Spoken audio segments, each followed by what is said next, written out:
Good morning children, how are you? I hope all are you fine. तो आज हम देखेंगे लेसन 18, लेसन 17 हमने कंप्लीट किया और लेसन 18 हमारा है अंगुली माल। अंगुली माल के बारे में आपने सुना होगा, बहुत सी कहानियाँ अंगुली माल के लिए प्रसिद्ध है इनकी कहानी और इसको सब लोग जानते भी हैं, फिर भी मैं आपके बुक में है इसलिए मैं आपको एक बार बताती हूँ।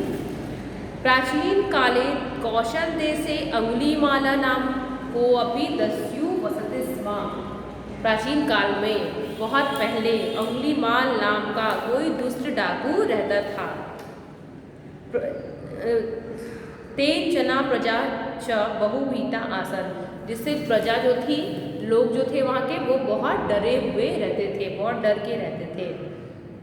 लोकानाम लुंठनम हननम च तस्य दैनिकम कृत्यमासीत्। लोगों को लूटना, उनको मारना, उनका हनन करना मतलब मारना उनको, उसका रोज का काम था।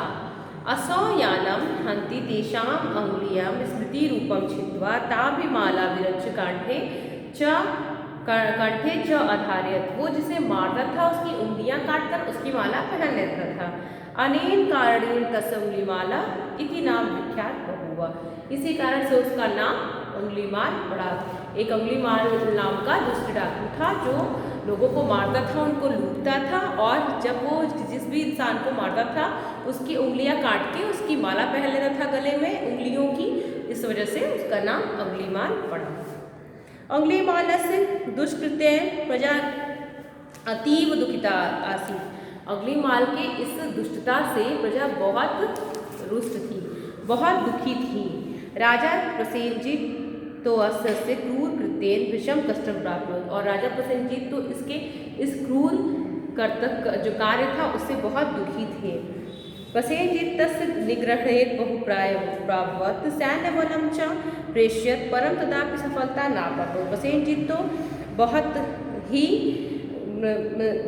उपाय किया, प्रसेनजीत ने बहुत उपाय किया सैन्य बल के साथ उसे पकड़वाने के लिए, लेकिन वह उसमें सफल नहीं हो पाए।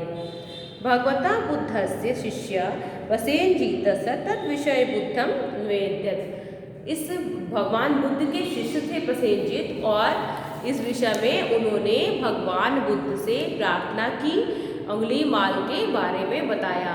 अंगुलीमाल के लिए प्रसेनजीत ने बहुत से उपाय किए। राजा प्रसेनजीत ने अपने सैन्य बल का भी उपाय किया, यूज़ किया, उनकी वजह से उससे भी उसे पकड़वाने की कोशिश की, लेकिन वह सफल नहीं हुए। तब जाकर उन्होंने अपने भगवान बुद्ध की शरण में गए, वो जो उनको भगवान बुद्ध को मानते थे उनसे उन्होंने निवेदन किया और उनसे निवेदन किया। बुद्धश्च तदानीं अंगुलीमालस्य समक्षम धर्मोपदेशम कर्तुम गता। उनकी इस बात को सुन के भगवान बुद्ध ने अंगुलीमाल को उपदेश देने के लिए सोचा, उपदेश देने की कोशिश की। अंगुलीमाला से बुद्ध अवलोकत क्रूरतया हंतुम अधावत्। अंगुलीमाल ने भी जैसे अन्य मनुष्यों को मारता था वैसे ही उन्हें देखकर उनको दौड़ा मारने के लिए गुस्से में कि इस मनुष्य में भी एक मनुष्य है, इसको मैं मार दूंगा। तो ऐसे उसने किया। उसके बाद क्या हुआ, जैसे ही दौड़ा बुद्ध जी के स्वतपोबले, उनके तपोबल से, जो उनका तपोबल था, उनको देखकर जो उनके चेहरे पर जो उनका वो था, उनका ज्ञान रूपी रूप था, जो प्रकाश रूपी ज्ञान और प्रकाश से भरा हुआ, उसको देखकर उसने क्या किया, अंगुलीमाल दूरदेव अभाष्य तिष्ठा अत्रैव तिष्ठा, खड़े रहो, यहाँ तो खड़े रहो। उन्होंने बोला कि उसको देखकर खड़े रहो वहीं पे।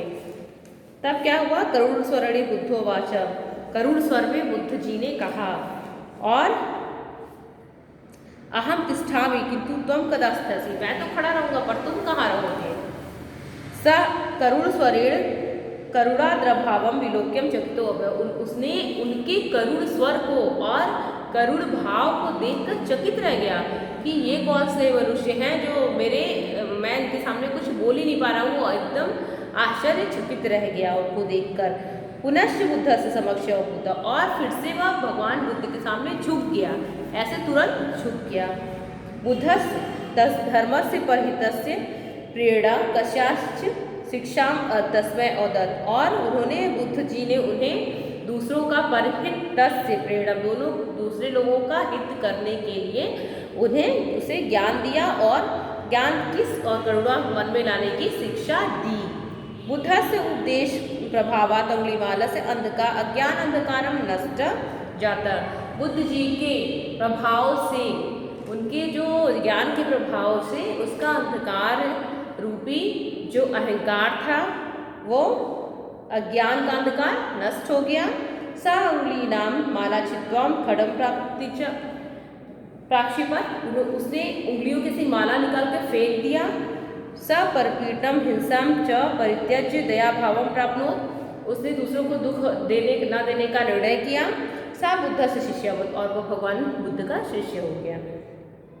एवं प्रकारेण हिंसा परि अहिंसा पूर्तो अपि परि दया भाव से सृष्टिया उद्घटता अभवत, और इस प्रकार वो हिंसा को छोड़कर अहिंसा अपना लिया।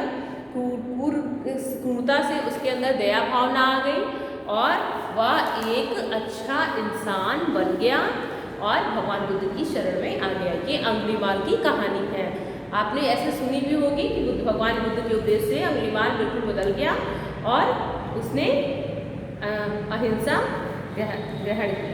इस लेसन का भी मैं आपको पीडीएफ सेंड करूँगी, और लेसन 18 आपको कंप्लीट हुआ, आपके पास ज़्यादा लेसन बचे नहीं हैं आप, तो आप विंटर में जल्दी से तैयार की। विंटर बहुत ज़्यादा है, ये सब लास्ट लेसन होगा आपका, या फिर एक दो लेसन और होंगे। तो संस्कृत आपका कंप्लीट हो गया, और इसके बाद से आप इस कॉपी को कंप्लीट करके स्कूल में जल्दी से जल्दी जमा कर दीजिए, जिससे आपकी कॉपी एग्जाम के पहले चेक हो जाए और आपको वापस मिल भी जाए अगर लेसन कंप्लीट हुआ। तो लेसन पढ़ने के बाद जब इसका आपका हिंदी अनुवाद लिखेंगे तो आपको खुद से इसका वन वर्ड आंसर मिल जाएगा, और सेंटेंस का आंसर भी आप खुद से कर सकते हैं। तो अगर आप खुद से कर लिए तो कॉपी भी जमा कर दें क्लास में, और नहीं है तो फिर मैं जो वीडियो भेजूँगी उसको लिख के देख के और कॉपी कंप्लीट करिए। Have a nice day, happy winter.